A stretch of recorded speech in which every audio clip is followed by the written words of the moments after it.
Okay, so guys, this is Quint's idea, not my idea. They've given me all these paragraphs. I don't know, they've googled probably Chetan Bhagat hate, and then they've cut pasted some things other authors have said about me.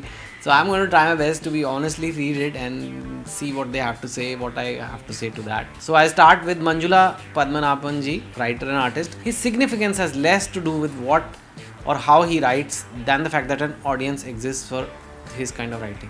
So what do you have to say about that? I don't know, like in the same way as Bahubali is about the audience that existed for Bahubali, then I'm very happy. I think it's a compliment. Thank you. Devanshu Datta, columnist, reviewer and author, more power to him. I think he's a crappy writer, but I also think he's a less crappy writer than Sydney Shelter and Jacqueline Suzanne, to name a couple of crappy bestseller writers of previous generations. So you called me and couple of other top selling writers in the world crappy, and sorry, I'm not really sure, but I'm sure you have an authority on that to decide what is crappy. Maybe you don't like something, it doesn't make it crappy. You know, maybe you like a book, I don't like it, I won't call that book crappy. That's how I look at life. But if you are using words like crappy in your descriptions, then I'm not too sure how what you are writing is not crappy in your descriptions. But thanks for your feedback, I guess.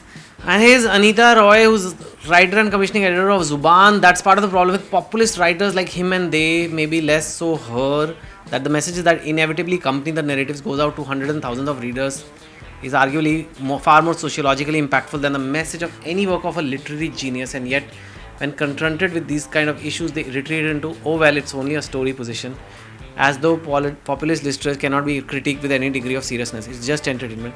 Well, Anita, I never say that. I defend my books and I'm ready to defend any issues my book takes, any sociological aspects of it. It's just that people don't often like to do that with me because they are so busy trying to just say things like crappy or put labels like populist, and which you've also done, by the way, just now. I'm happy to discuss any book, and it is a story, but it has a story which has a purpose behind it. So I think you should critique me seriously. I would be very happy if you do that. I heart Chetan Bhagat. I think he's the J.K. Rowling of India, in that it's completely unlikely people would pick up a book and read. I like his reading, but I wish he had a better editor. Aww. From Sayoni Vasu. Well, Sayoni, thank you so much for your suggestion of better editor. Just to let you know, we put 7 editors on my book. I don't have one editor, I have 7 of them. I'll pass on the feedback to them. For once, they are getting the heat, not me.